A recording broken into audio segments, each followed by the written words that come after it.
Great Monday morning, you all. How are you all doing? Happy Monday. This is your girl, Shan. You know I'm going to come on happy and smiling. I hope that you all had a blessed, relaxed weekend, okay? Positive mindset. I hope that's how your weekend was. You know, it's time to start another work week for those who are on their way to work, right? Now, let me go ahead like I do every Monday and remind you all about our radio show, Marriage Mondays with the Kings. That's how this came about. The videos that I do, but Marriage Mondays with the Kings will be on tonight, 7 p.m. Central Standard Time on KRGN 98.5 FM, The Rock, okay?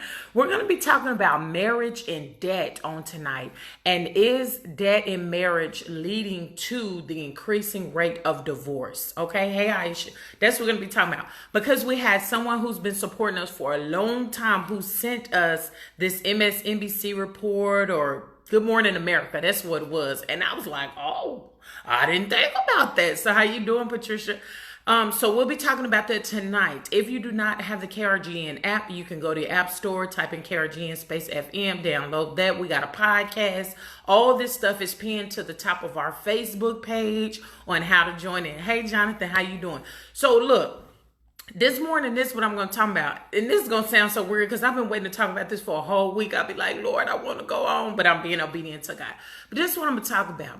What is the temperature of your marriage? Okay. And what is the temperature of yourself as an individual? Now, y'all know when I be coming up with these topics, it sound weird, but it's something to make you think. What is the temperature? So this is what I'm going to categorize it and try to break it down for marriage. And then you can kind of look at it as an individual. Is it cold? Okay. Is it cold? Think about the coldest place that you've ever been or the coldest weather that you've ever been where your fingers feel like they're tingling. I don't know. I'm talking about when I was deployed to Bosnia. It was cold over there. You know what I'm saying? Some of y'all up in Alaska, it gets really cold. But is your marriage cold? Does it seem cold between you and your spouse? Okay. Has it been hot? Look here. Not this past weekend, but the weekend before we was in El Paso, baby, it was hot. It wasn't that Georgia make you want to take a shower 3 times a day hot. Now that's hot too. I'm talking about it was so hot, like when you go out, it just take your breath away. And so is your marriage hot? Is it hot? Are y'all always arguing? You always going at it? You know, always got an attitude. It's something that's always wrong with your spouse. Every time you turn around, you know you done met people like this where you just want to be like, can you just shut up? You know, I know this is supposed to be motivation, but you know your girl keep it real. Or is your marriage like the beach? Okay, now this is probably perfection. Prettiest beach I've ever been to is Grand Turks and Caicos. Baby, that water is unreal. You heard me? Where all you want to do is sit down on the side of the beach. You hear the wind, you know what I'm saying? It's the wind, you actually feel it. The water is crystal blue. You see the little fish swimming at the bottom. Like the sand, the beach is just beautiful. You know what I'm saying? Well, all you want to do is take in the scenery and it makes you relax. Is your marriage like that? Which category, like I always say, don't tell on yourself, but which category is your marriage like? If your marriage is cold, why is that? I don't understand. Like, why? What leads up to it? And this is the biggest thing that I've seen, and I'm not going to speak from a counselor's perspective, but the biggest thing that I've seen in marriage over the years is the reason why your marriage is cold is because either your parents, it's been that same way. Well, this is just how my mama and my daddy was. Boo-boo. No, that's not what, we're not going to do that. Because see, this is what I like about God. God gives us a brand new day. We do not have to follow in the footsteps of mama and daddy if they had a cold marriage. I like when people talk about their parents and they say, you know what? My parents are amazing. I want the type of marriage that my parents got. Hey, Miss Delia, I want the love that my parents got. Now that's different. You know what I'm saying? But if you always seen where your mama and daddy was cold, I heard people tell me all the time how they mama and daddy slept in different bedrooms and stuff. I know they did that back in the early 1900s, but why are we doing that in the 2019? Why is your marriage that cold to where it has to be like that? Now let's flip to the hot side. Okay, this is what I don't understand. This is just for individuals alone. Why are you always mad? Why? Why? Hey, Sister Lola, why are you always mad? Y'all know somebody else like this too. They are always mad. And you sit up here like, really? Like you really, like this is a brand new day and you still mad about something that is beyond your control. Why are you always mad? I hear married people say this as well. Well, because my mama and my daddy was like that. My daddy was always angry. My mama came in, hello. Anybody that's over the age of 30, I need you to join in with me. Guess what? Over the age of 20, because you might have an old soul as well. Quit carrying on the stuff that your mama and your daddy did. Quit carrying on the dysfunction that your family did in the past. God has blessed us with a new day, but you still talking about stuff from last year and stuff from 2 years ago. We do not understand how we do not operate the way that God desires for us to operate in our marriage because we're still holding on to old stuff. Some of y'all then, like I say, then forgave your husband or your wife, but you still holding on to some stuff from 21 years ago. Boo-boo, L-I-G. That's what we used to say when I was growing up. Let it go, okay? Hey, Delisha, let it go. Why hold on to that? Why continue? Because let me tell you what happened from a medical perspective. And if I have some nurses or doctors or whatever on her, if y'all can please verify this. When I was working inpatient care in the medical field, when you hold stuff in all the time, I'm telling you, when my patients used to come in, I used to go ahead and screen them and stuff, and they just be all bent over, and I'm like, ma'am, like, what's wrong with you? Are you okay, sir? Do I need to rush you back to the treatment room? Go get the doctor? What's going on? And they would always be doubled over, and I never understood why. And the first thing that would pop in my mind is this joker got some ulcers. Because let me tell you something. When you hold on to things that you cannot control, okay, what it does is it manifests itself in your body. Your blood pressure gonna be high. You gonna have ulcers and all these negative things. You sitting up here drinking on Pepto-Bismol like it's water. Okay, let it go. What is keeping your marriage or your life, if you're single, from being at a place of where it's just peace? You see what I'm saying? Because see, this is what we gotta understand. We control the destiny. We control things in our own life. We have the power to say, no, I'm not going to deal with that foolishness. Baby, let me tell you something. I'm going to throw this out here because usually, I don't be throwing out names and stuff like this. University of Mary Hardin Baylor's counselor program taught me one of the most important. It taught me a lot, but this is one of the most important things. Boundaries. You hear me? We have the choice to set up boundaries, even within our marriage. There could be something that my husband do, and I'm like, baby, look, I love you, but please don't do that anymore. And he may say, why? And I may say, when you do this, it triggers some stuff from my past that I'm really trying to heal from. See, what we do in marriages and what we do in life, just as individuals, is we punish people for what other people has done to us. Let me go ahead and holler at the Second Wives Club. Amen? Amen. Okay, let me tell you, because this goes second wife and this goes second marriage, third wife, how many marriages y'all done had. We do not understand. And even if you've dated somebody, singles, because this can all mix in, singles. Some of y'all are passing up a good man or a good woman who really desire to be with you because of some, oh my God, I'm going to say it, some bum individual that you have dated in your past. And what you're doing is punishing the person that you're with, a whole good person that you've been praying for God to bless you. You've been punishing them for something that somebody in your past did. And the sad thing about it is us being grown, we're not even grown enough to realize that we're doing that. We're always yelling at the person. They ain't did nothing to us. They don't even know half the time why you triggering. And that's something that I desire not to do in my marriage, because I feel like I'm speaking to somebody on this morning. Husband and wife, quit punishing your spouse for something that somebody else did in your past. You punishing them for something that your mama and your daddy did. They was not there. They did not do it. You're punishing them for something that an ex-boyfriend did, an ex-girlfriend did. Hey, Akeisha, they did not do it. So quit walking around so angry all the time. Let me tell you something. Once we get to a certain age, baby, we are too old to be walking around with so much anger pent up and bottled up into us. When you sit back and think about the things that you've been through, God had brought you a mighty long way, but you sitting up here still having the choice to be upset. People say, well, Shan, how do you do that though? How do you just, guess what? Because I don't deal with people's foolery. Guess what? I stay in my lane. You heard me? Like they taught us in the military on that range, I stay in my lane.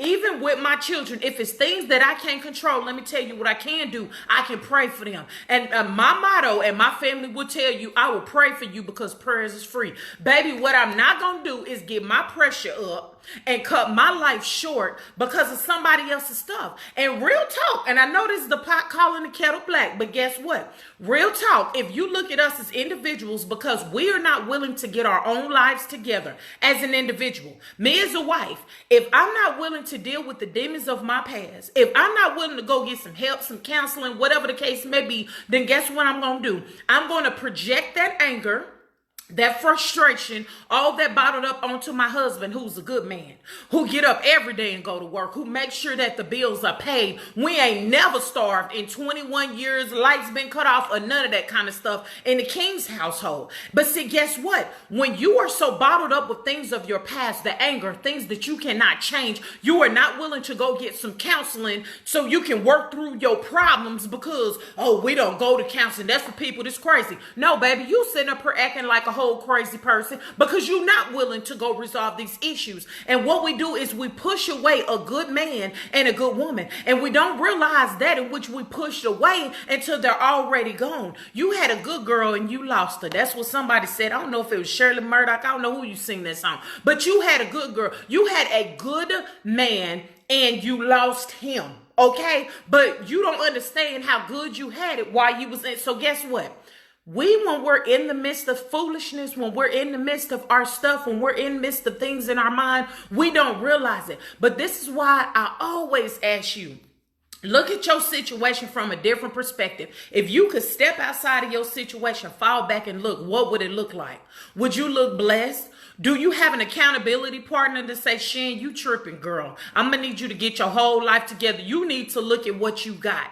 But see, this is the thing. Somebody who's listening on today is married to somebody, or this somebody may be just you, that things are never good enough. It is never good enough. Your spouse try to do, baby, I want to spend some more time with you, or whatever. They take off of work to spend time with you.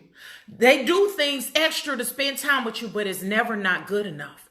Why are we punishing? Why are we walking around mad? Why are we not just recognizing what we have and the blessings of God? You know what I'm saying? Why are we sitting up here always complaining about what it is that our husband or wife is not doing right? Okay, get yourself together, because I'm telling you, 9 times out of 10, when people are around me, thank God for discernment. Sometimes it can be draining if you don't know how to protect your discernment. But when people are around me, especially couples, oh my God, it irritates me because I can pinpoint you ain't worked on issues from your past.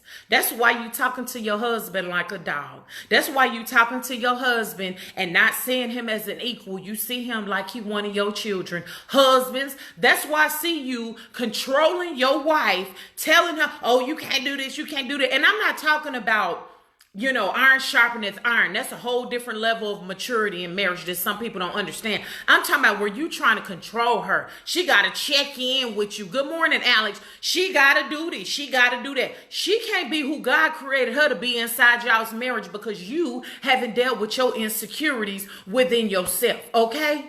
And so I'm going to get up off of that because, see, sometimes people feelings be hurt when I be telling the truth. And instead of them dealing with themselves, what they try to do is reject me, your girl. But guess what? I don't know what you're going through. I'm just asking you, what temperature is your marriage in? In your individual life, what is the temperature? Are you always mad? If you are, why? And then you sit up here and wonder, especially if you single, why you can't get a man. You sit up here and wonder, if you marry, why my marriage don't seem like it's prospering and going anywhere, baby. The word of God tells us what to do. You see what I'm saying? Hey, Carrie Ann, the word of God tells us what to do. It tells us that in what you sow, you shall reap. So what are you sowing into your marriage? Now, this is my last little nugget when it comes to so much anger or coldness in your marriage. What I would highly suggest is this. You need to spend some time with your spouse. Now, this is going to sound really direct, but you know this is how your girl is, right? Spend more time with your spouse.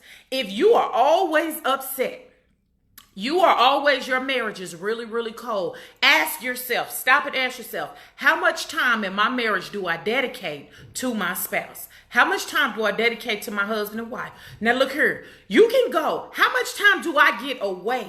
Just to go to another city. It don't have to be nothing expensive. For us right here in Central Texas, you got Waco that's 45 minutes away. You got Austin that's 40. We live within a 3-hour distance of 5 major cities. You see what I'm saying?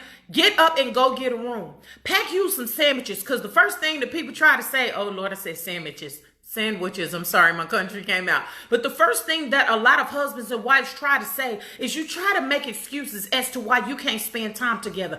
Baby, if your marriage is important and you really want it to be the way that God desires for it to be, then you need to give unto your marriage the way that you want it to return. You need to sow into your marriage. What are you not doing? Go lock yourself up in a hotel room with your spouse for the weekend. And unless you all just desire to be angry the whole weekend, baby, I'm sure that there will be a shift in the atmosphere. You hear me? And things will start to turn around. But you can't expect to have the best blessed marriage that God desires for you to have if you are not even willing to set dedicated time apart to spend with your spouse. I'm not talking about, oh yes, family reunion season. Well, baby, I just spend time with you down at mama and them house, at Big Mama house, because we went to the family reunion. No, boo-boo. No. Somebody's spouse is thinking that. No, the devil is a lie from the pits of hell. That's not what we're doing. What we're talking about is when you have that uninterrupted time, okay, where you just get away, just you and your honey, where you put that doggone phone down, you put the laptop down. I'm guilty of packing my laptop everywhere I go. But baby, when it's time for just me and Mr. King, I done put that thing aside because it's not important. You see what I'm saying? But some of y'all are still, quote unquote, spending time with your spouse, but you dragging all your junk in tow and you still keeping it attached to you. Put it away. If your marriage is at a stone cold, like I was talking about in the beginning of this video, or you always angry, I guarantee you, I'm not going to bet our house, but if I was a betting woman, I would bet this house that I'm sitting in right now, you do not spend enough time together in your marriage. You do not spend enough alone time together in your marriage. I'm not talking about grabbing the kids. Baby, that's a family vacation. You see what I'm saying? Hey, Tiffany, that's a family vacation. That's not you and your spouse. But when you start spending that time together, baby, I don't care if you go into the hotel, y'all done did some sightseeing, honey, y'all done went somewhere to eat, you came back and y'all got you some sleep. You cut that air condition, especially in the state of Texas because it's hot, on blast, and y'all take a good country nap for about 2 or 3 hours. Baby, that is peace. That will refresh your soul and your marriage. But see, a lot of people's temperature gauge in their marriage is either extremely hot or it's extremely cold, and that's dangerous. Get to the place to where you find that peace in your marriage, like I was saying, when you go to Turks and Caicos and you sitting on that beautiful beach, baby, just taking in the wonderful glories of God. That's how you should feel in your marriage. It's not going to always be perfect. It's not going to always be like that. But I'm telling you this, when you get to a certain amount of years in your marriage, the childish things should be put away. You see what I'm saying? Work as hard on having a successful marriage and coming together and being unified as one. Work as hard on that as you do everything else in your life. Because see, what I've learned from the older people who's been married 50 plus years, that baby, once you've been together so long, you begin to realize that everything else comes secondary to your marriage. It's not as important. And that's the thing. We are thinking, I do. Oh, let me just put my baby on the shelf. Let me put my husband and my wife on the shelf until I'm ready to get them down and ready to experience this thing called marriage. Baby, that's not how God designed for it to be. God designed for us to work together and be one. So what is the temperature of your individual self? Number one, Are you always walking around angry? You always got a chip on your shoulder? I guarantee you 9 times out of 10, that correlates to your childhood. That correlates to a past dirty relationship, hey, cousin Felicia, that you ain't got over. Go get you some help. Go get you a therapist, okay? I don't care. You can sew into everything else. You can go get them red bottom shoes and that Louis Vuitton and that $800 Hermes belt, baby. Digress from that and go get you some help. You see what I'm saying? Get you some help to deal with those things so that way you can set healthy boundaries for your life going forward. Are you always cold and you got an attitude with people? Just a nasty attitude. Baby, we are too grown for you to be walking around having a nasty attitude. If you are 35 years old and up, I'm going to need you to get your whole soul together, okay? You got an LIG, baby. Let it go. Start trying to, as husband and wife, and even as an individual, set some healthy boundaries. You see what I'm saying? Set some healthy boundaries. Keep God as the head. Keep God as the head should be number one of your life as an individual and in your marriage. Set some healthy boundaries. Tell people no.